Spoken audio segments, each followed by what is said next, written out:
우리 늘 하던 거 하트 제 따라하겠습니다. 하나님, 나의 심장으로 당신 사랑합니다.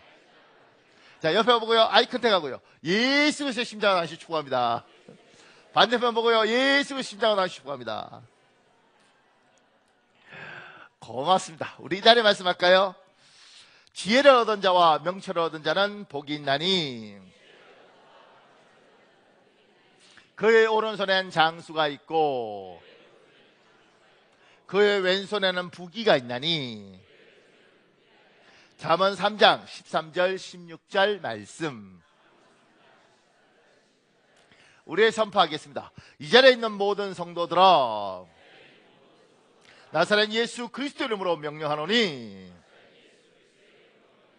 지혜와 명철이 충만할지어다. 영적으로, 정신적으로, 육체적으로 건강하게 장수할지어다.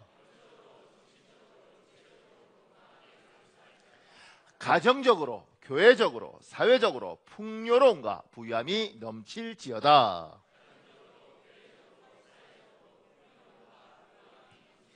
예수님의 이름으로 축복합니다. 아멘. 반드시 여러분의 선포대로 이루어질 줄 믿습니다. 고맙습니다. 오늘 사무엘상 9장 1절부터 9절 거기에 대해서 제가 짧게 밑에 이렇게 설명을 적었습니다. 이스라엘 초대왕 사울에 관한 이야기가 처음 나오는 성경 장면입니다. 사울은 은혜 많이 받은 사람임에도 불구하고 다윗과 비교되면서 사울은 나쁜 왕으로, 다윗은 착한 왕으로 우리는 인식합니다. 그러나 성경에서 사울은 소년 때부터 키가 크고 준수한 사람으로 기록하고 있습니다. 오늘 성경에서 사울의 아버지 기스는 암나기를 잃어버렸습니다. 사울은 잃어버린 아버지 암나기를 찾아 식량이 떨어지고 몸이 지칠 때까지 이스라엘 전체를 두루 돌아다녔습니다. 어떻게 해야 할지 모르는 상황에서 함께 갔던 노비가 한 가지 제안을 합니다. 선지자에게 가서 길을 가르쳐 달라고 부탁하자는 것입니다. 이 장면을 좀 깊게 살펴보겠습니다. 아주 간단한 이야기죠. 사울이 한 사람이 있었고 아버지의 암나기를 찾아 돌아다니다가 길을 어떻게 해야 될지 방향을 잃었습니다. 그 길을 잃은 그에게 하나님의 사람이 가서 묻자는 아주 간단한 내용입니다. 그런데 생각해보면 생각할 게 많습니다. 참고로 사울 왕은 나쁜 사람이라고 자꾸 이야기해서 우리가 생각을 해서 그렇지 실제로는 굉장한 능력을 받은 사람이고 다른 사람보다 아주 준수한 사람이었습니다.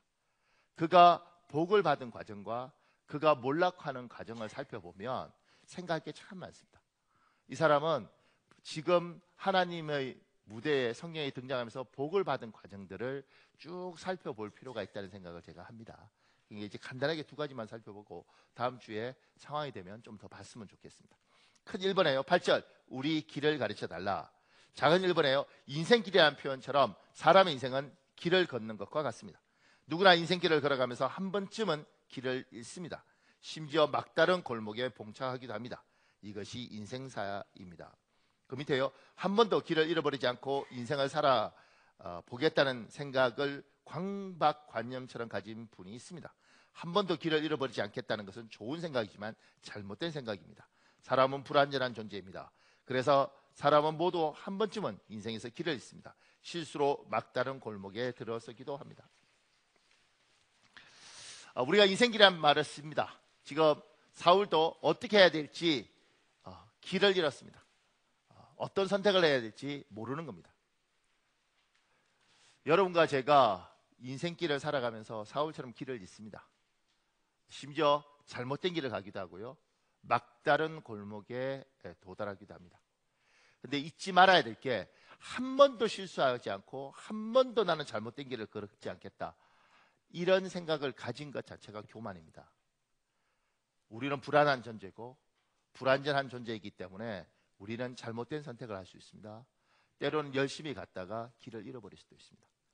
심지어 막다른 골목에서 내 인생이 끝났구나 이렇게 말을 할 수도 있습니다. 제가 그 밑에요. 길을 잃었다고 절망하지 마십시오. 막다른 골목길이라고 주저앉지 마십시오. 이집트에서 430년간 노예 생활을 하고 40년 동안 가나안 땅을 향하여 가는 이스라엘 백성을 보십시오. 민수기 32장 13절에 이렇게 되어 있습니다. 여호와께서 이스라엘 백성에게 분노하셔서 그들을 40년 동안 광야에서 방황하게 하셨으므로 결국 요 앞에서 악을 행한 그 세대는 다 죽고 말았습니다. 제가 여기 경희대 다니는 여자애를 한번 만나서 상담한 적이 있어요. 23살. 나는 그 아이 말이 지금도 안 잊혀져요. 목사님, 저는 이번 세상은 끝났습니다. 자기 인생 끝났대. 내가 23살짜리가 왜 끝나냐 이렇게 물어보니까 자기가 이제 몸이 조금 안 좋으면서 이렇게 휴학을 했어요. 그러니까 이제 다른 애들이 이제 23살이면 다 졸업을 하고 이러는데 자기가 휴학을 하고 그리고 이게 조금 이렇게 쉬면서 다른 애들 보니까 딴 애들은 벌써 졸업해서 취직하는데 나는 이제 3학년이구나. 나는 남들보다 너무 늦었어. 23살 내 인생은 끝났어. 이번 생은 목사님 끝났어요. 포기할까 이러더라고. 야, 이걸 어떻게 상담을 해야 되나? 그런데요, 그 나이 곧또래들끼리 모이면 그렇게 생각할 수 있습니다. 왜냐하면 대학교에서 23살 여자애는 많은 거예요, 나이가. 자, 30대 우리 젊은 청년들아, 아우 얼마나 좋아. 어지나 23살, 핏덩이, 그지? 그런데 저 아이들, 하여튼 30대, 저 아이들, 우리 눈에는 쟤들이 굉장히 또 어리잖아요. 쟤들은 또 자기들 따라는 목사님 저 나이가 너무 많아요. 나 늙어서 이런다고요. 사람들이 생각을 하면서 무슨 생각을 하냐면 스스로 판단해. 나 목사님 잘못 왔어요. 나 길 잃었어요. 나 먹다는 골목이에요. 인생 끝났어요. 그걸 23살짜리도 이야기하고 32살짜리도 이야기하고 40살짜리도 이야기하는 거예요. 근데 70 먹은 어른은 이렇게 말하는 거죠. 내가 니들 나이 때는 꼭 그분들은 그래요. 니들 나이 때 내가 돌을 씹어 먹었대. 진짜 그냥 묻고 싶어. 돌을 어떻게 씹어 먹어? 그런데 이제 그 이야기 하는 거죠. 내가 니 나이 때 같으면 이렇게 길 한번 잘못 선택했고 심지어 인생의 막다른 길 같아서 끝났구나 내 인생. 그렇게 말하지 마십시오. 예수 믿는 사람은 그렇게 말하는 거 아닙니다. 이스라엘 백성 광야 40년 고생 많이 했죠. 그리고 많은 사람들이 죽었습니다. 하나님 왜 그러셨을까요? 우리 선한 하나님 왜 그랬을까요? 그래서 이스라엘 백성 끝났다? 그렇지 않습니다. 그 밑에요. 광야 40년이 꼭 불행한 길이었는가? 복된 이면은 없었는가? 하나님은 광야 40년의 희생을 통하여 이스라엘 백성에게 영원히 잊지 않고 지켜야 할 삶의 방향을 가르쳐 주셨습니다. 그리고 영원히 축복받을 수 있는 삶의 방법도 가르쳐 주셨습니다. 앤드류 모레이라는 사람이 쓴 글 중에 이런 내용이 있습니다. 하나님은 시내산에서 모세에게 다음과 같은 명령을 이스라엘에게 전하라고 하셨다. 너희가 내 말을 잘 듣고 내 언약을 지키면 너희는 열국 중에서 내 소유가 되겠고 하나님의 백성이 되는 방법은 하나님의 뜻을 순종하는 길 외에는 없는 것이다. 하나님이 거하셨던 성소를 살펴보자. 출애굽기의 마지막 3장에서 우리는 여호와께서 모세에게 명하신 대로 되리라는 표현을 무려 19번이나 볼 수 있다. 그리하여 여호와의 영광이 성막에 충만했던 것이다. 하나님이 자신의 백성이 순종으로 만들어 놓은 곳에 거하시기를 기뻐하셨다는 사실을 이 이상 어떻게 더 분명히 설명할 수 있겠는가? 하나님은 백성의 순종 위에 은혜로 거하시며 축복하신다. 40년의 광야 생활 후 다시 말해 불순종의 열매가 어떤 것이었는가를 생생하게 체험한 후 이스라엘이 가나안 땅에 들어갈 때 그들은 새로운 출발을 했다. 모세가 가나안 땅을 바라보면서 고별 설교를 한 신명기를 읽어보라. 성경에서 신명기보다 더 순종하라는 말을 자주 사용하고 순종의 축복이 많이 언급된 곳은 없다. 이 같은 사실은 다음 말씀에 단적으로 드러난다. 내가 오늘날 복과 저주를 너희 앞에 두나니 너희가 만일 여호와의 명령을 들으면 복이 될 것이요 너희가 만일 명령을 듣지 아니하고 다른 신들을 쫓으면 저주를 받으리라. 그렇다. 순종하면 축복이다. 이것이 축복받는 삶의 비결이다. 만일 가나안의 순종의 장소가 된다면 에덴 동산이나 하늘나라처럼 복된 장소가 될 수 있을 것이다. 이 사실을 이해한다면 얼마나 좋을까. 그러나 다만 복을 받으면 좋겠다는 소원으로 거쳐서는 안 된다. 우리 모두 순종에 관심을 쏟아야 한다. 그러면 하나님도 잊지 않고 복을 주실 것이다. 광야를 학교라 그래요. 순종을 배우는 학교예요. 그러니까 이스라엘 백성은 잘못된 선택 때문에 40년을 고생했고 많은 사람이 죽었습니다. 그러니까 끝났어. 그게 아니죠.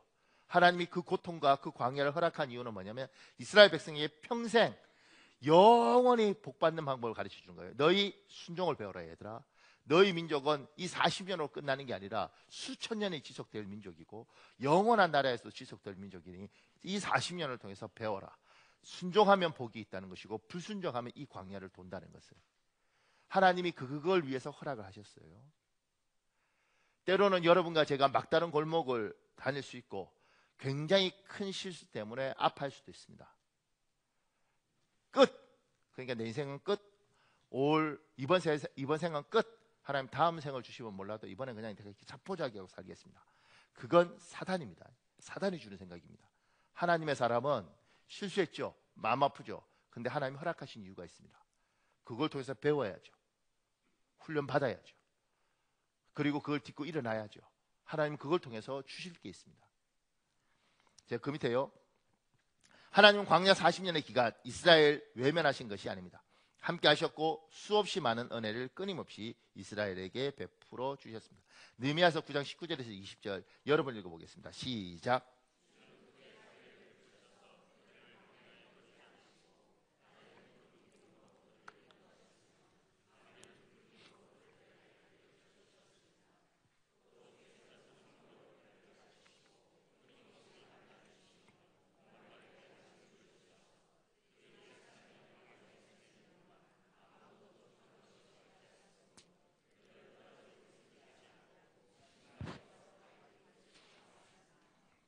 많은 사람이 광야 40년을 풀 때 이걸 이렇게 뉘앙스, 대꾸를 만들 때 이렇게 말해요. 순종하면 40년, 불순종하면 40년, 순종하면 40일 이렇게 해요. 그러니까 순종했으면 40일 안에 갈 길을 불순종해서 40년 동안 고생했다 이렇게 이야기해요. 실제로 걸어가도 보름이면 충분히 가는 길입니다. 그리고 좀 제대로 걸으면 2주면 가요. 그래서 누구는 순종하면 보름, 불순종하면 40년이래요. 그러면서 40년 인생이 완전히 끝난 것처럼 정말 저주받은 인생처럼 성경을 해석하는 분들이 있습니다. 그런데 이스라엘 백성이 큰 실수를 했죠. 죄를 졌죠. 40년 광야를 돌았어요. 그런데 그 광야에 대한 설명을 어떻게 하느냐면 하나님이 불기둥 주셨어요. 구름 기둥 주셨어요. 때마다 길을 안내하셨어요. 아침마다 만나 주셨습니다. 그리고 그들이 40년 동안 옷이 헤어지지 않고 신발이 닳지 않았어요. 은혜가 없었느냐?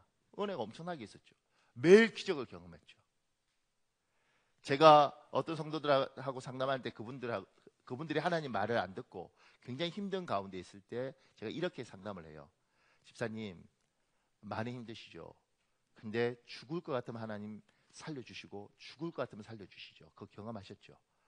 이대로 가면 끝날 것 같은데 숨통 튀어주시고 살았다 싶은데 너무 힘들고 다시 죽을 것 같은데 숨통 튀어주시고 이런 거 경험하셨죠?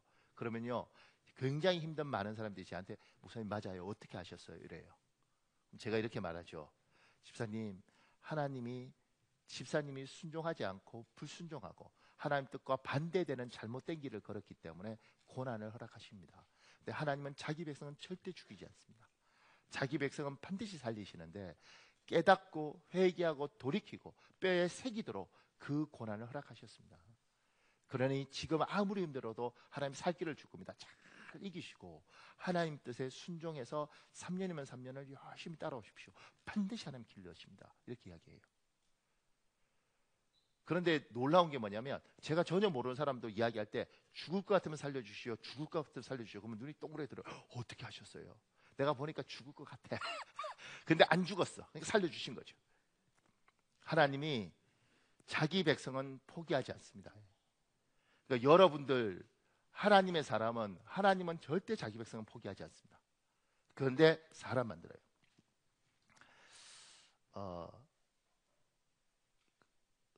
무슨 집사가 있었는데요. 근데 이제 그 집사 남편이 인테리어를 하는 사람이었어요. 우리 교인이 아니고 제가 있던 모교에. 그분이 그러더라고요. 목사님, 나는 교회를 우리 집사람하고 그 딸이 5이었는데 저 딸들이 정말 저렇게 열심히 있는데 나는 교회를 안 가요. 왜 그러세요? 이러니까 예수 믿고 천국 가면 되는데 내가 굳이 지금 빨리 믿어서 뭐하라 그러겠습니까? 내가 죽기 전에 믿으면 되죠. 내가 믿긴 믿을 겁니다. 빨리 믿어야 될 이유에 대해서 난 이해를 못하겠습니다. 이러더라고요. 제가 그랬죠. 그분한테. 그 아저씨 뭐라고 불러줍니다. 누구 아빠였는데 누구 아빠 지금 당신이 모르는 게 있는데 우리가 죽어서 천국만 가는 걸로 끝나는 게 아니라 하나님이 자기 백성은 반드시 인격과 성품을 다듬습니다. 그렇기 때문에 예수를 믿은 사람은 죽어서 천국 갈 뿐만 아니라 이 땅에서 사람 만드십니다. 하나님이. 그래서 예수 믿는데 왜 이렇게 나는 힘든 인생을 살아요?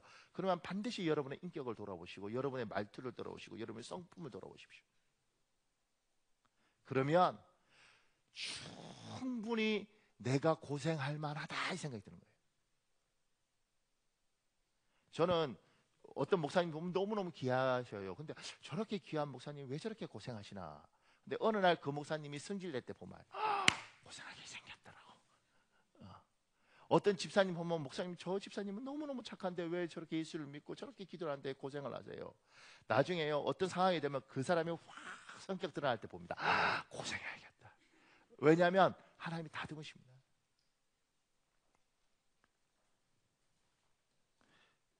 저는 성격이 안 좋아서 저희 어머님은 어렸을 때 정말 속도 안 새기고 그냥 그렇게 뭐 동네 사람이 제가 태어난지도 모를 정도로 조용한 애였다고 어머님은 생각하시지만 저는 압니다. 제 성격이 참 거시기합니다. 예. 하나님 저 목사 되고 저는 목사 되면 그걸로 끝난 줄 알았어요. 목사를 목사 만드실 때 하나님이요 고생 많이 시킵니다. 사람 다듬습니다. 특히 독한 사람들은 더 다듬습니다. 제가 처음 전도사를 간 그 교회는 제가 그 목사님은 제 첫 목회 스승이니까 존경합니다. 근데 제가 이렇게 이야기하면 다 욕이라 그러더라고요. 그분을 욕할 생각이 없는데 왜냐하면 그 교회에서 제가 산 걸 이야기하면 다 욕이라고 생각을 해요. 욕을 안 하고 싶은데 욕이에요. 그런 거 있잖아요. 시어머니 욕을 안 하는 건데 이야기를 들어보면 다 욕이야. 근데 이 어른이요 우리 지금 교단의 교회가 7,000개인데 7,000개에 독한 목사 3손가락 안에 듭니다. 그 교회는 전도사님 갔다가 일주일 만에 도망가는 제 후배도 봤습니다. 제 후배가 왔어요. 그래서 그때 강도사인데 강도사님 우리 교회 같이 사야겠네. 예, 선배님 좋아요. 그리고 선배님 그리고 내하고 이야기 쭉 하고 일주일 만에 애가 없어. 어디 갔어요? 그러니까 선배님 사람이 살 때가 아닙니다. 그렇게 그래 그런 친구들 도망가면 고생 많이 한다고요. 왜냐하면 하나님 다듬습니다. 기어이 다듬습니다. 제가 중국에서 전도할 때 그 중국의 이제 대우 해양조선 뭐 두산 인프라코 이 주재원들 와서 예수 안 믿거든요. 남편들은 아내는 믿어도 그럼 제가 전도하면서 그래요. 중국에 왔을 때 믿으세요. 여기서 버티면 소말리아 갑니다. 거기서 믿기 전에 당신이 한국에서 절대 안 믿었기 때문에 중국에 보냈고 중국에서 안 믿으면 소말리아 갈 수 있습니다. 그러니까 절대 믿으세요. 이렇게 정말 많은 사람이 중국에서 믿어요. 제가 필리핀에서 사람 만날 때도 한인들 만날 때 필리핀에서 믿으세요. 그럼 필리핀 좋거든요. 골프 치고 뭐 이렇게 좋을 때 믿으세요. 그렇지 않으면 소말리아 갈 수 있습니다. 제가 묻더라고요. 목사님하고 소말리아하고 무슨 관계가 있냐고. 나도 몰라 어디 붙었는지. 아니 근데 그게 힘들 것 같아. 이름만 들어도. 그러니까 하나님이요. 하나님 앞에서 버티기면 연단 받습니다. 고생합니다. 그리고 살려는 주십니다. 그리고 가르치시죠. 예수 믿는 사람이 어떻게 살지? 하나님 길을 가르치시는 거예요. 길을. 그 밑에요. 작은 이번에요. 길이라는 표현을 조금 더 살펴보겠습니다. 그냥 이 표현만 좀 생각을 해보려고 그래요. 인생길이라는 말처럼 생각에도 길이 있습니다. 바른 생각의 길과 잘못된 생각의 길이 있습니다. 바른 생각의 길을 찾고 걸어가는 것이 인생에서 정말 중요합니다. 그 밑에요. 바른 생각의 길을 찾기 위해서 사람들은 학문의 분야를 만들었습니다. 논리학입니다. 잘못된 생각의 길을 논리학에서는 오류라고 지칭합니다. 그 밑에요. 사람의 생각은 논리적으로 오류만 없으면 일리 있는 생각이고 타당성 있는 생각입니다. 그래서 함부로 무시할 수 없습니다. 심지어 모두를 불행하게 만드는 생각조차 일리나 타당성이 있으면 받아들이거나 수용해야 합니다. 지금 한국 사회가 혼돈 속에 있는 이유 중에 큰 원인이 여기 있습니다. 생각하는 방법이 있습니다. 생각의 길이 있습니다. 그러니까 복된 길, 바른 길이 있고요. 생각의 잘못된 길, 문제 있는 길이 있습니다. 근데 사람들이 생각하는 이 길, 제대로 된 길을 만들기 위해서 논리학을 만들었습니다. 그러니까 논리적으로 해서 앞뒤가 다 맞으면 일리가 있고 일리가 있으면 나름대로 타당성을 인정받는 거예요. 그러니까 지금 우리 사회가 어려운 건 뭐냐면 우리가 가지고 있는 생각했던 그 길하고 다른 길들이 지금 들어와 있어요. 근데 논리적으로 나름대로 타당해요. 이런 거 있잖아요. 지금 캐나다나 미국은 만 12세 초등학교 6학년 밑에 애들은 혼자 어디 가면 안 돼. 걔들끼리 지하철 타고 버스 타고 어디 가면 난리 납니다. 그 부모들 벌 받아요. 그리고 이를테면 그러니까 초등학교 5학년짜리 여자애한테 초등학교 2학년짜리 남자 동생 하면서 엄마 슈퍼 갔다 올 테니까 여기 니들 둘이 있어 텔레비 보고 이러면 나중에 애 뺏길 수 있습니다. 정부 와서 애 뺏어 갑니다. 집어넣기도 합니다. 아동 방조죄 뭐 이런 걸로. 왜냐하면 미성년자들끼리 그렇게 둔 건 유기라는 거예요. 논리적으로 미성년자를 두면 그래 애들끼리 있으면 안 되지 논리가 있죠. 그런데 여러분 논리가 맞는데 조금 이상하지 않아요? 왜냐하면 우린 다 그렇게 컸어. 엄마 장 갔다 올 테니까 동생하고 잘 놀아. 네. 그리고 우린 놀았어. 그래도 우리 아무 문제 없이 잘 컸어요. 초등학교 애한테 슈퍼 가서 콜라 한 병 사와 이렇게 하면 캐나다나 미국은 난리 나는 겁니다. 애 뺏기고 부모 잡혀갈 수 있고 벌금 물어요. 나는 어렸을 때 아버지가 준전 주면서 막걸리 받아오라고 그래. 네. 그리고 나 잘 다녔어. 그래도 잘 컸어. 그러니까 뭐요? 나름대로 일리가 있고 타당이 있지만 이게 절대적으로 맞는 생각도 아니지만 이 생각도 있고 이 생각도 있고 이 생각도 있어요. 그게 이제 심각한 게 뭐냐면 우리는 남자와 여자가 결혼합니다. 왜 꼭 남자가 여자와 결혼해야 돼? 내하고 다른 성하고 있는 게 얼마나 불편하겠어요. 같은 남자와 남자끼리 같은 성이니까 얼마나 편하겠어. 그러니까 우리는 이렇게 결혼해야 돼. 이렇게 생각도 들어오는 겁니다. 이게 우리가 받아들이기가 이게 굉장히 복잡해지는 거예요. 선생님이 아이한테 야 이 자식아 너 왜 그래? 때리는 순간 지금 잡혀가죠. 지금 이거 이제 여러분과 저는 받아들이잖아요. 선생님이 애 이런 거 갖고 이렇게 딱 때리는 순간 애가 전화하면 이제 골치 아픈 상황들이 발생합니다. 교장들 막 이렇게 불려가고 난리겠죠. 1996년에 이런 일이 있었습니다. 서울 방배동 서울고등학교에서. 그때 서울시인가에서 뭐 인권 뭐 이런 이야기 뭐 학생인권 이런 거 하면서 애들 때리면 안 된다 그랬어요. 근데 지금까지 평생을 때려왔던 선생님이 그거 이야기 한다고 안 듣나? 애가 말을 안 듣어서 때렸어요. 이 자식이. 근데 거기 부자 애들도 많이 있잖아요. 그 애가 경찰서에 막바로 전화했어요. 112로. 경찰을 불렀어요.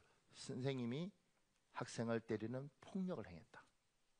그래서 경찰관이 이렇게 오토바이 이런 거 이렇게 조그만 오토바이 달달달달 타고 왔어요. 서울고등학교에. 와서 얘가 그랬죠. 이 선생님이 날 때렸다고.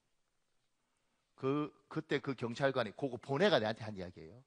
그 경찰관이 선생님 얘 때렸어요. 그러니까 선생님이 이제 주눅 들어서 예. 그러니까, 선생님 얘 때렸는데 얘가 네가 신고했니? 예. 이런 싸가지 없는 새끼 이렇게. 그리고 그 옆에 있던 모든 학생들이 맞아야 돼요 이렇게 했어요. 지금 바뀌었죠. 지금은 그 선생님 잡혀가는 거예요. 생각의 길이 이렇게 바뀌고 이제 다양한 생각들이 들어와 있는 거예요. 언젠가는 이야기할 수 있어요. 왜 목사님만 1시간 내내 떠들어요? 우리도 떠듭시다. 이럴 수 있어. 세상에 다양한 길들이 오니까 이건 너무 하잖아요. 이렇게 그잖아요. 그러니까 다양한 생각들이 올 수 있습니다. 생각이 길이 있다는 거죠. 그리고 이 세상 사람들은 논리적 오류만 없으면 나름대로 다 가치가 있고 맞아요. 타당성이 있어요.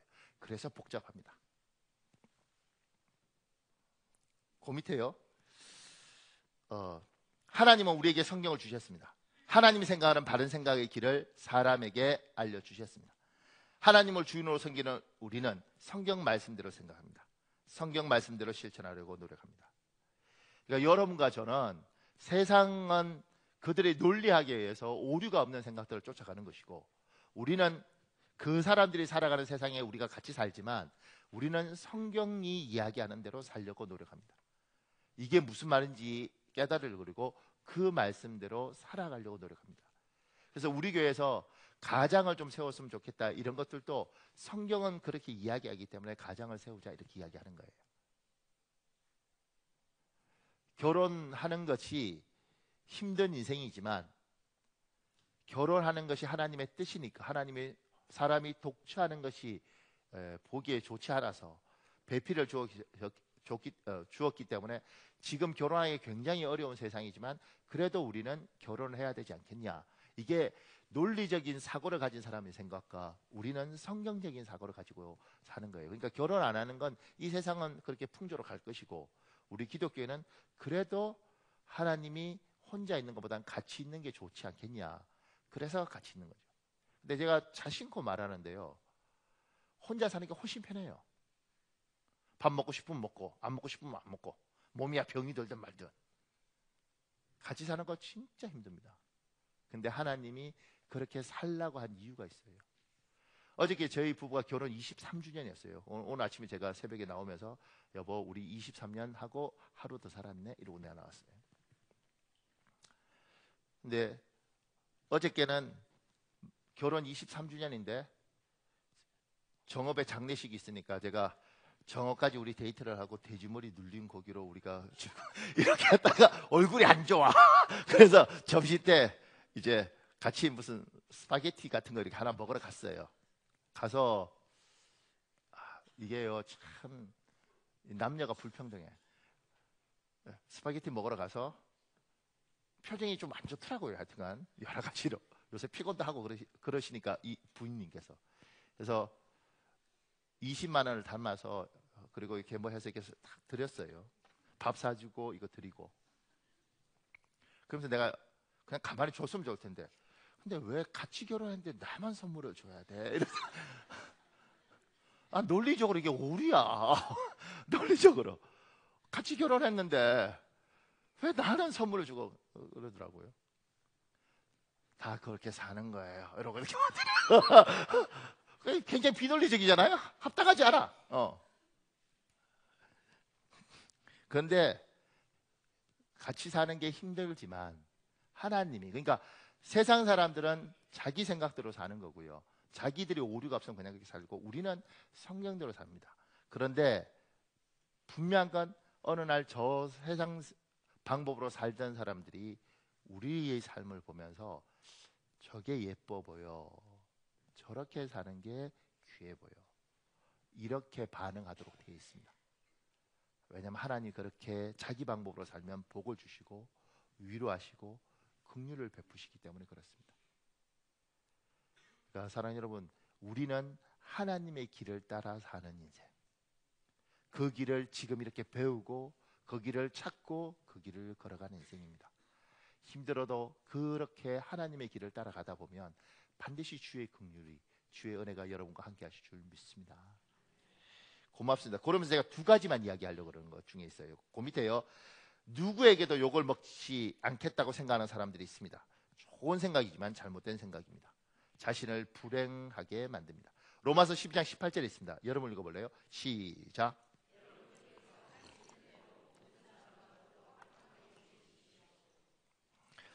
할 수 있는 대로 모든 사람과 화평하라는 거예요. 왜 할 수 있는 대로 모든 사람과 화평하려고 하냐면, 모든 사람과 화평하려고 노력해도 다 화평할 수가 없습니다. 나는 모든 사람과 화평해야겠습니다. 모든 사람과 잘 지내야겠습니다. 모든 사람에게 사랑받아야겠습니다. 이렇게 생각하는 건 귀해요. 성경적이지 않아요. 노력하는 건 귀해요. 성경적이지 않아요. 왜냐하면 성경에는 우리 주 예수 그리스도도 이 땅에서 모욕을 당하고 질시를 당했고 사람들이 그를 핀잔했어요. 모든 사람하고 잘 지낸다는 것은 예수 그리스도보다 뛰어나겠다는 이야기 아니겠어요? 욕을 얻어 자십시오. 그러니까 그걸 너무 즐기면 안 되고 열심히 살지만 모든 사람에게 사랑받겠다는 그 관념을 가지고 있는 사람은 교만한 사람이에요. 실수하는 거예요. 어떤 분은 그 이야기 하더라고요. 전쟁터에서 내부하는 하나도 안 죽이겠다고 생각하는 장군은 오만한 장군이고 그 오만한 장군 밑에 있는 군사들은 많이 죽는다는 거예요. 어떻게 전쟁에서 안 죽을 수 있겠어요? 죽는 거지. 적게 죽이려고 노력하는 거지. 그게. 그러면서 제가 이런 생각이 들더라고요. 목사란 자리도 욕을 얻어먹는 자리다. 아버지, 어머니 자리도 욕을 얻어먹는 자리다. 모든 리더는 욕을 얻어먹는 자리다. 그게 숙명이다. 나는 아버지고 나는 어머니인데 절대 우리 애들한테 욕을 안 해보겠다. 가상하지만 이 아이도 완전하지 않고 나도 완전하지 않는데 어떻게 서로 이해하고 가는 거죠. 내 아이한테 너무 인정받으려고 하는 순간 아버지와 어머니가 망가질 수 있습니다. 회사에서, 직장에서 모든 사람에게 사랑받으면 좋겠지만 모든 사람에게 사랑받으려는 순간 여러분 몸이 병들 수 있습니다. 그냥 받아들이세요. 요거도 먹고 사는구나. 인생이 높이 올라가면 높이 올라갈수록 많은 사람들 위에 있을 수 있으면 있을 수 있도록 욕을 얻어먹는구나. 저는 우리나라에서 제일 욕 얻어먹는 사람이 누굴까 이러면 대통령 같아요.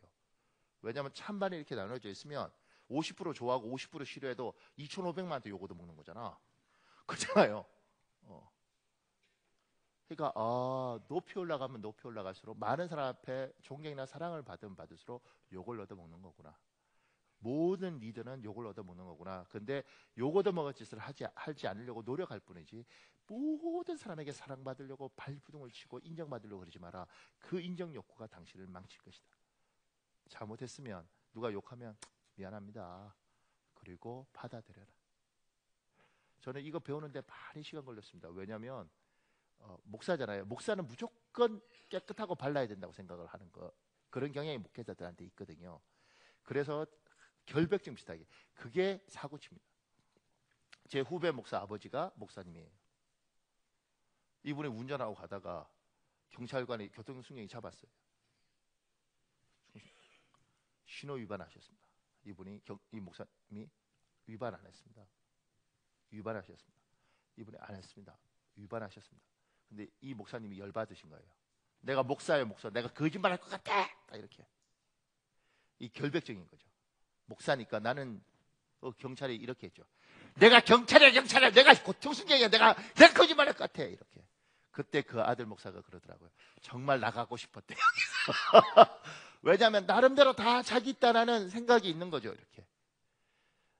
그러니 이 세상 불안전한 사람끼리 살면서 욕 얻어 드십시오. 너무 즐기지 말고 모든 사람 앞에 사랑받으려는 순간 상처 많이 받습니다. 몸이 병듭니다. 그 밑에요. 내 아이는 한 번도 아픔을 겪지 않고 고통도 겪지 않고 자라게 하겠다고 생각하는 사람들이 있습니다. 좋은 생각이지만 잘못된 생각입니다.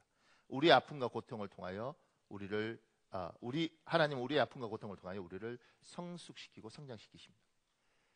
그러니까 제가 만나보면 집사님들이나 이런 분들 중에 목사님 제가 우리 아이들을 이렇게 도와주지 못해서 보호하지 못해서 우리 애가 저렇게 망가지고 뭐 이렇게 이야기해요. 자기를 막 자책하는 사람도 있고 애한테 너무 과도하게 투자하는 사람도 있더라고요. 제가 보니까 이 사람의 상처예요. 내가 상처받았기 때문에 얘는 상처 안 줘야 돼. 내 새끼는 아무도 건드리면 안 돼. 이렇게 가는 순간 망가지는 겁니다.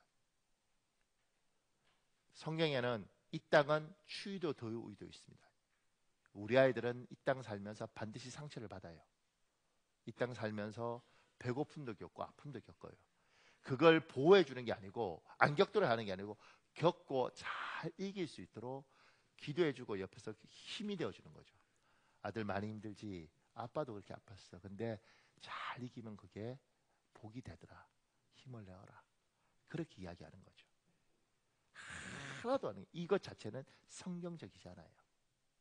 귀한 생각이지만 성경적이지 않습니다. 그러니까 성경을 배워간다는 것들이 뭐냐면 하나님을 사랑하는 법을 배우고 이 땅을 사는 길을 배우는 거예요. 이 땅을 살 때 부모로서 자식한테 못 해주는 것 때문에 너무 자책하지 말고 이 상처를 얘가 잘 극복하고 이걸 딛고 더 괜찮은 애가 되도록 격려하고 용기를 주는 것이 여러분이 할 일이고, 여러분이 모든 사람 앞에 사랑받고 인정받고 칭찬받는 그것이 하나님의 뜻이 아니고, 예수 그리스도도 고난당한 것처럼 이 땅에서 열심히 살지만 오해도 받고 때로는 모욕도 받고 때로는 모함도 당하지만 그 가운데서도 잘 이겨나가는 것이 하나님의 뜻입니다. 지금 이렇게 살면서 마음 상한 사람들 굉장히 많으실 텐데 좌절하지 말고 잘 이기시길 우리 주 예수님 이름으로 축복합니다. 큰 2번에요. 6절. 그가 혹 우리가 갈 길을 가르쳐 줄까 하나이다.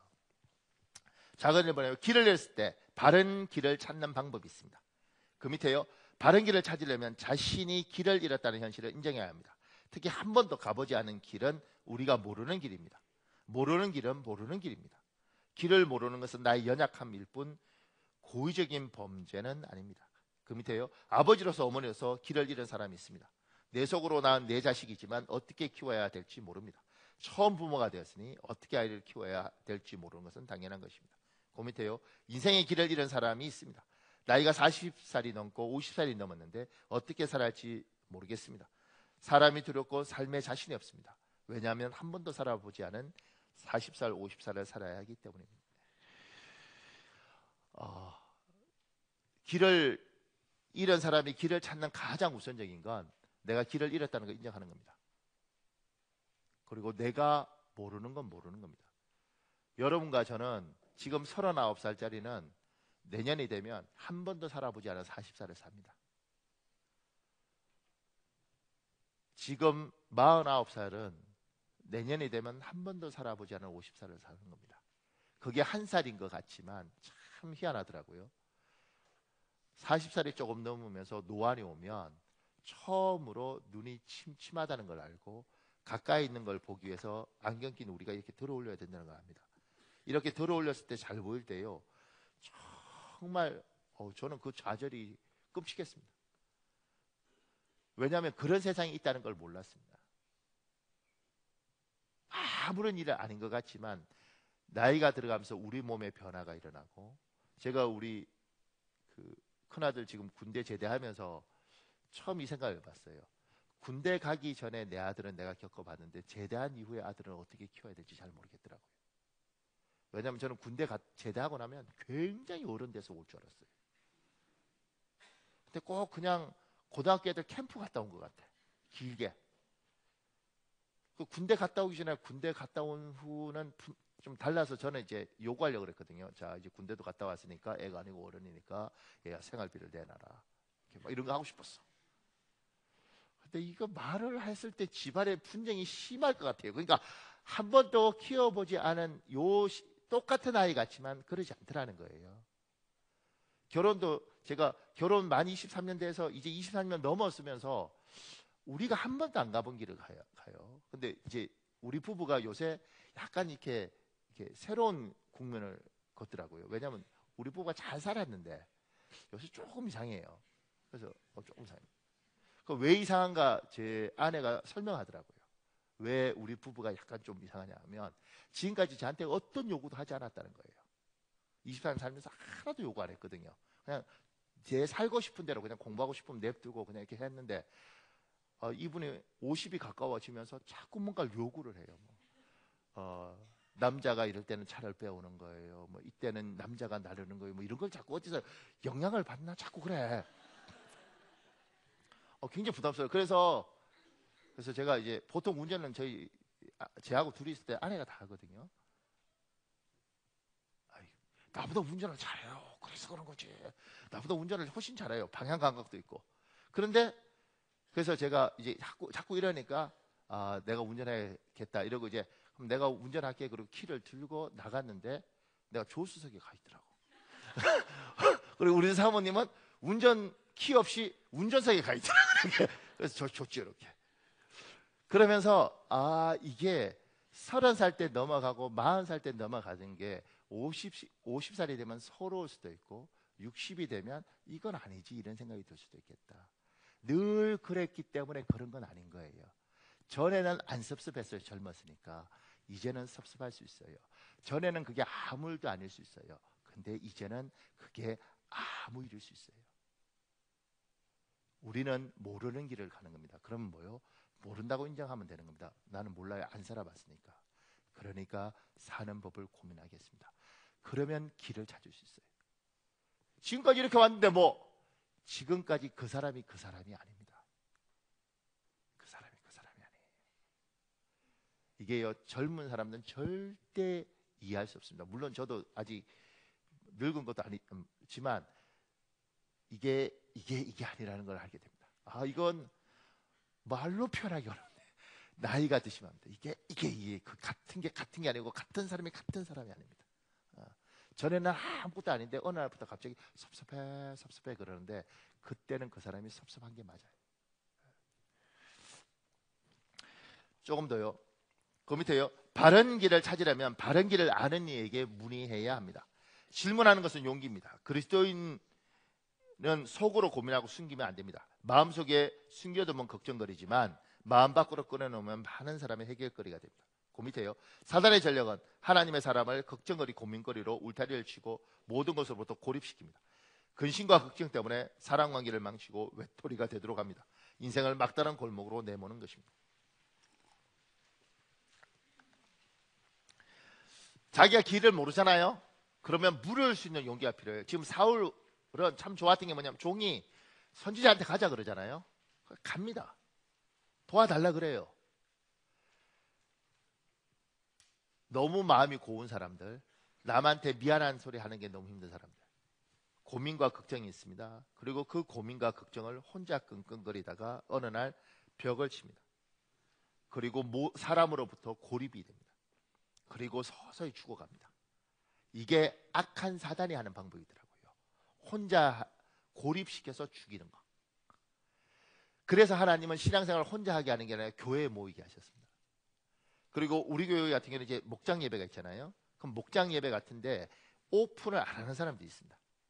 왜냐하면 오픈을 하면 이게 다른 쪽으로 퍼져버리기 때문에 그렇습니다. 그래서 목장에서 나눔을 할 때는 전제가 있어야 됩니다. 절대 여기에서 있는 말은 우리가 다른 데 가서 이야기하지 않는다. 그리고 오픈을 하잖아요. 그럼 놀라운 게 뭐냐면 이거와 똑같은 고민을 한 사람이 이미 겪어서 그걸 고민거리를 해결거리로 만들어 놓은 사람이 있습니다. 이 사람이 설명을 해줍니다. 저는 저한테 목사님 이 직장 문제 어떡합니까? 이렇게 하면 내가 직장생활을 뭘 제대로 해봤겠어요? 우리는 성경적인 어떤 원칙을 알지만 직장생활의 그 미묘한 저는 직장에서 라인에 줄 서야 되고 라인이 잘리면 직장에서 다 잘리고 이런 건 난 처음 들었습니다. 그렇게 살더라고요. 그러면 내가 뭘 어떻게 알겠습니까? 그때 이미 하나님께서 이 고민거리를 해결시킨 누군가가 있습니다. 교회 안에.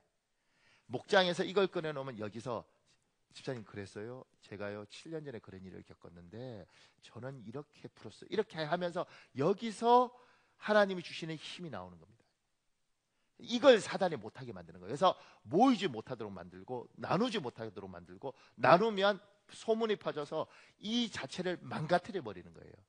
그래서 어떤 교회는 왕성하게 나누면서 서로의 힘이 되고 용기가 되고 이들의 경험과 이들의 생각이 도움이 되어서 서로 기도하면서 이 어려움을 극복하는 좋은 교회가 있고 이 이야기를 여기저기 퍼뜨려서 한 사람을 수치감으로 만들어서 절대 말하면 안 되겠다. 그래서 고립화시켜서 이 영혼을 죽여버린 게 있습니다. 우리 교회는 목장이 잘 되고 있는데 여기에서 이 고민거리들이 시어머니와 나의 어려운 관계, 시동생의 이 어려운 관계 이런 많은 것들이 있잖아요. 그죠? 그리고 같이 돈 거래해서 어려운 이런 모든 것들이 이 목장 안에서 해결을 서로 하는 거예요. 꺼내놓고 인생의 선배, 영적인 훈련을 받은 이 영적 자산들이 이야기하면서 같이 기도하면서 풀어가는 겁니다. 그게 하나님이 함께 하게 하신 이유예요. 굉장히 소중한 겁니다. 그런데 이제 상처받는 게 싫으니까 주일날 이 예배에 왔다 가잖아요. 이걸 놓치는 거예요. 이걸. 저는 이렇게 석박사 공부할 때 우리는 한국 사람들은 항상 교수한테 배운다고 생각하잖아요. 그러니까 늘 좋은 교수를 찾아가고 그냥 교수한테 자꾸 배우려고 그래요. 그런데 이제 외국에서 공부하는 방법들 중에 학교마다 다르고 외국도 다 다르겠지만 제가 배웠던 두 학교에서는 교수가 저한테 해준 말 중에 니들 동료에게 배워라 이러더라고요. 그때 같은 학생인데 우리가 뭐라고. 그런데 나중에 보니까 굉장한 자산들을 가지고 있는 학생들이 있는 거예요. 교수님한테 배우는 것도 배우는 거지만 이들한테 배우는 게 엄청나다는 사실에 대해서 나중에 알게 되더라고요. 이들의 경험, 이들의 생각, 이들의 고민. 이게 모여서 함께 공부하면서 느끼는 거예요. 교회도 그래서 목장이 되어야 되고 구역 예배가 활성화되어야 되고 이 속에서 그 나눔이 있어야지 사는 겁니다. 근데 이걸 못하게 만들죠. 사단은 관계를 끊어요. 그래서 고립화시키고 못 듣도록 만드는 겁니다. 조금 더요. 작은 이번에요. 사울은 암나기를 찾으러 다니다가 길을 잃었습니다. 앞으로 어떤 길을 선택해야 될지 막연했습니다. 이때 하나님의 사람 사무엘을 만나러 갑니다. 왜 하나님을 직접 만나려고 노력하기보다 하나님의 사람을 만나러 갔을까요? 그 밑에 요한복음 14장 6절에 있습니다. 여러분 읽으십시오. 시작.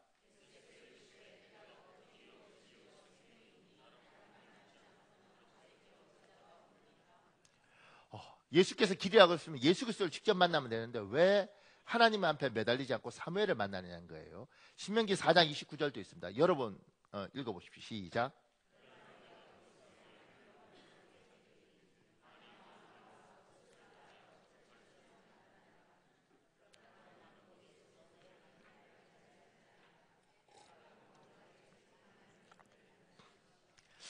번역이 재밌어요. 애타고 목마르게 찾기만 하면 그를 만나. 하나님 만날 수 있다는 거예요. 하나님 만날 수 있다는 거예요. 근데 사울은 그 선택을 하지 않고 하나님의 사람을 선택을 해요. 조금 더요. 하나님을 찾으면 하나님 만날 수 있습니다. 그 밑에요. 우리가 하나님을 영접하면 하나님 우리 마음속에 하나님의 영, 성령을 부어 주십니다. 성령님이 우리 마음속에 오시면 그때부터 무너져 있는 마음의 질서를 세우고 생각의 바른 길을 가르치십니다. 요한복음 14장 26절에 있습니다. 여러분 읽으십시오. 시작.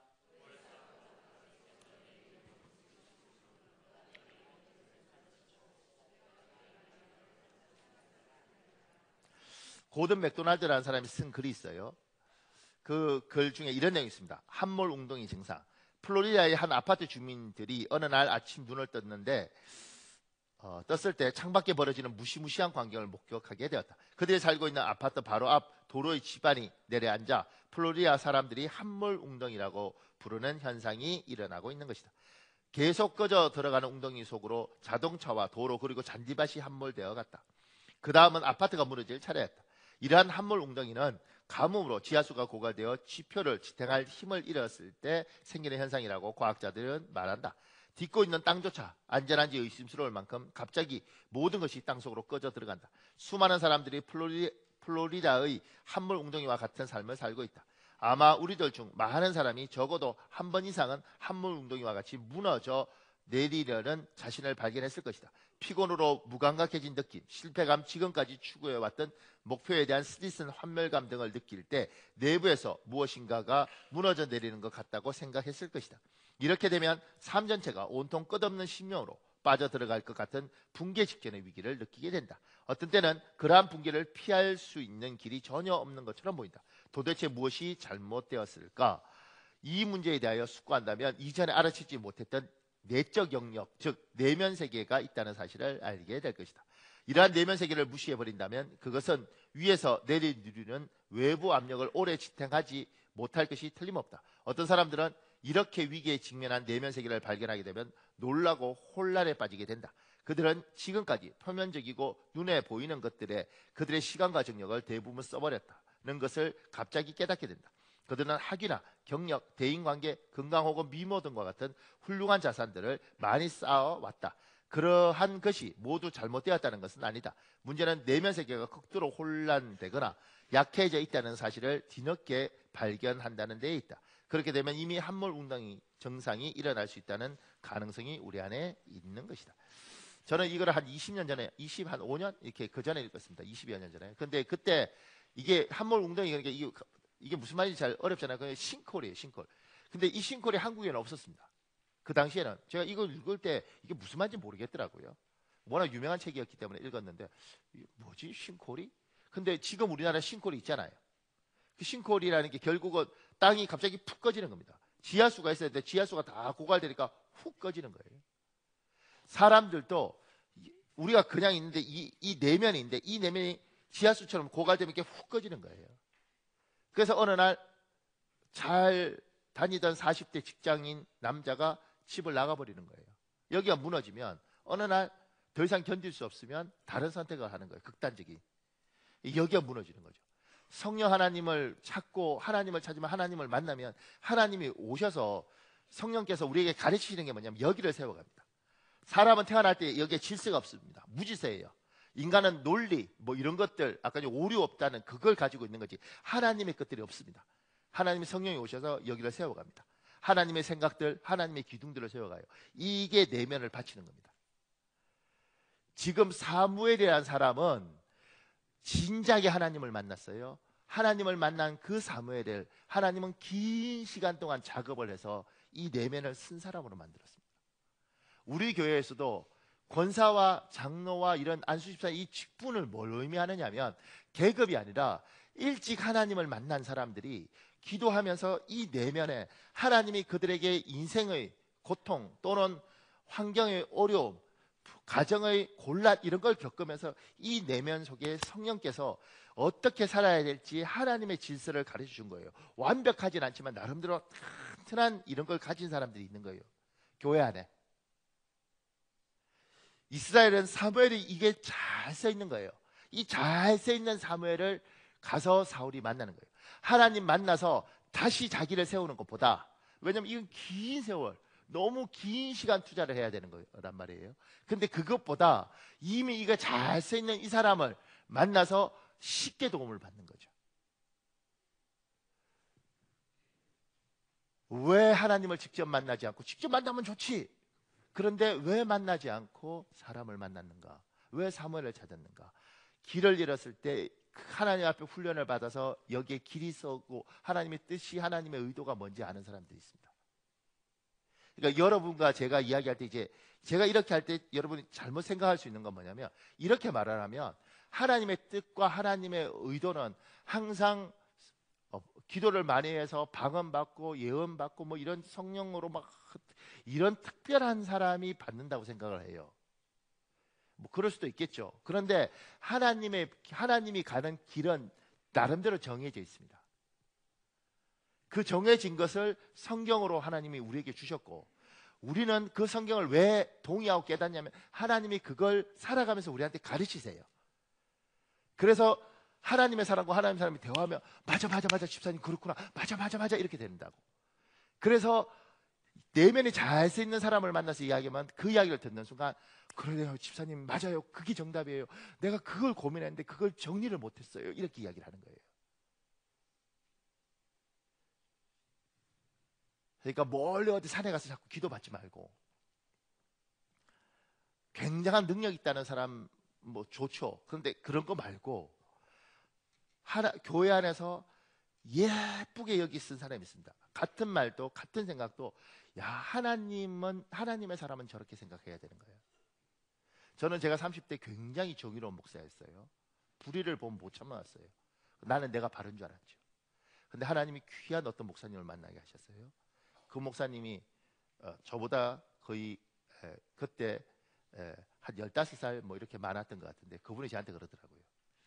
목사님 하는 거 다 좋은데 목사님 30대잖아. 근데 제가 한 34 뭐 이랬던 것 같아요.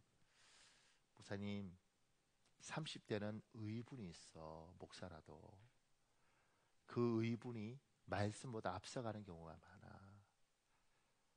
40이 넘어야지 목사가 나름대로 이렇게 안정적인 게 있는데 목사님 30대라 그래. 그러니까 지금 분노를 표현하지 말고 그걸 가지고 그냥 기다렸으면 좋겠어 목사님. 나이가 좀 더 들었으면 좋겠어 이랬어요. 근데 뭔지 모르겠는데 그 말이 맞는 것 같아. 왜냐면 난 40이 아니었기 때문에 이게 무슨 말인지 모르는데 그게. 근데 시간이 지나면서 30대의 젊은 목사, 말씀하고 나의 정의로움하고 섞여서 때로는 말씀을 내 정의로움에 집어넣어서 막 정의로운 것 같은데 알고 보면 나의 이 뜨거움과 정의란 이름 하에 어떤 분노나 이런 걸 그렇게 집어넣더라고요. 근데 그 이야기를 들을 때 몰랐죠. 근데 이분이 저한테 이야기하시는 거죠. 목사님 나도 그걸 다 겪었어. 그래서 실수했어. 목사님 실수 안 했으면 좋겠어. 이런 훈련을 잘 받은 교회에 집사와 믿음의 기둥들이 있어요. 오늘 내가 당장 이혼해 버릴 거야. 저 자식 머리털 다 뽑고 내가 진짜. 그럴 때 이 내면을 잘 쓰지 못한 기도 많이 하는데 내면에 잘 쓰지 못한 집사님이나 권사님 만나서 권사님 지금부터 뭐 다 뽑아버려. 나 같이 뽑아줄까? 이렇게 하는 거야.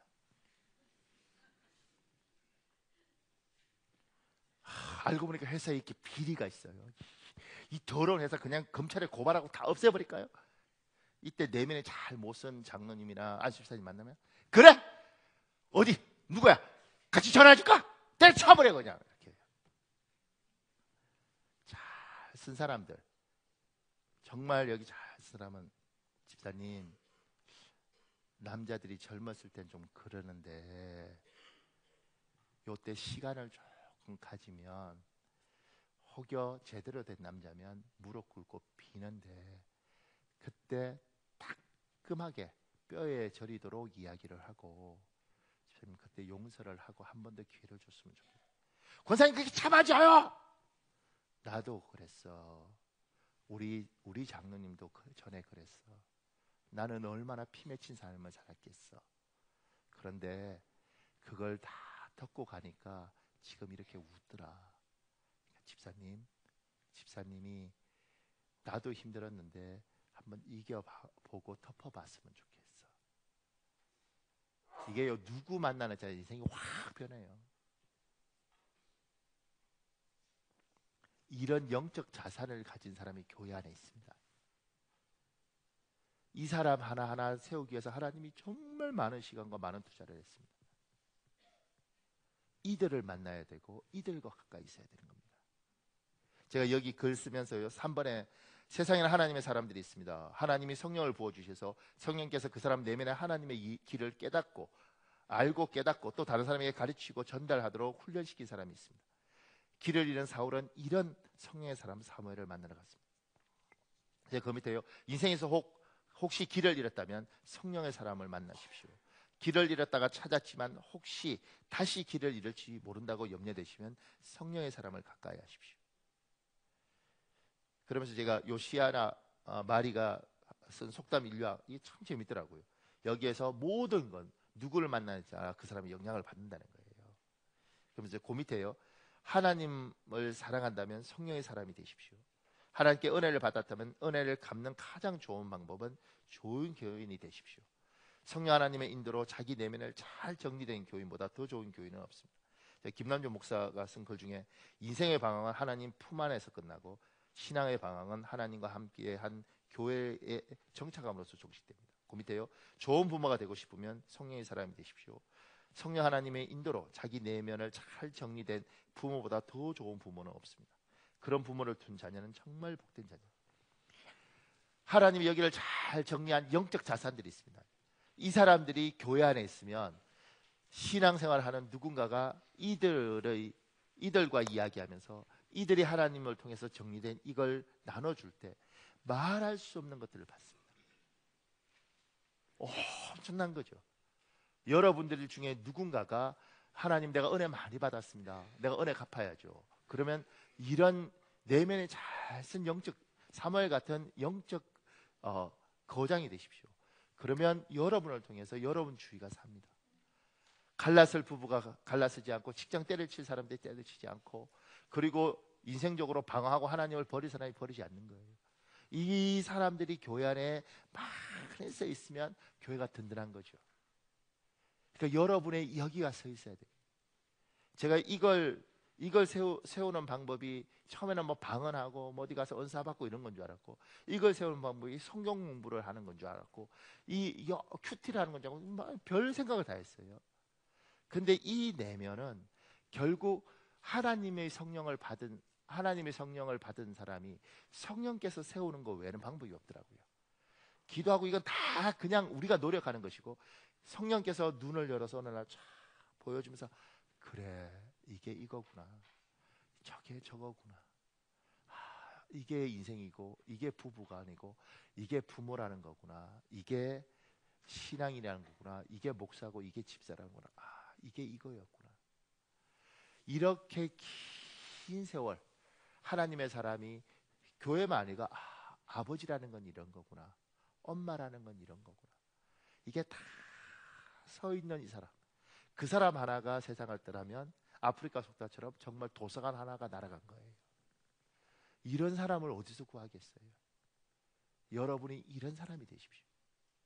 지금 사울은 하나님을 막바로 만날 수 있었지만 하나님보다 이 사람을 찾는 것이, 이 사람에게 만날 수 완벽한 사람 없어요. 근데 그 사람을 만나서 이 이야기를 들으면서 그렇군요 하나님, 그렇군요 하나님, 그렇군요 하나님. 저도 목사이지만 선배 목사님을 만나면 그 목사님들과 대화하면서 이게 와요. 저 긴 세월 눈물로 살고 저 고통을 받으면서 목사님이 이 훈련을 받았구나. 그리고 그 영적인 자산을 저한테 주는 거죠. 그러니까 여러분이 그 사람들을 만날 수 있도록 기도하고, 할 수만 있다면 교회의 어른들, 중직들은 여러분이 그 사람이 되십시오. 여러 사람이 삽니다. 우리 한 6, 7분만 기도할까요? 주여 한번 간절히 부르시고요. 두 가지. 하나님, 내가 길을 잃었습니다. 길을 잃었다는 걸 인정할 수 있도록 도와주시고, 길을 잃은 것 때문에 절망하지 않게 하시고, 하나님 그걸 통해서 배우게 하시고 평생을 복된 길을, 하나님을 섬기는 길을 갈 수 있도록 도와주십시오. 두 번째, 하나님, 내가 하나님께 은혜 많이 받았는데 사무엘 같은 영적인 내면에 잘 정리된 영적인 사람이 되겠습니다. 하나님, 내가 아직 부족하니 그런 사람을 보게 하시고 만나게 해주십시오. 이제 주여 한번 간절히 부르시고 우리 통성을 기도하겠습니다. 주여, 아버지 도와주십시오. 아버지 도와주십시오.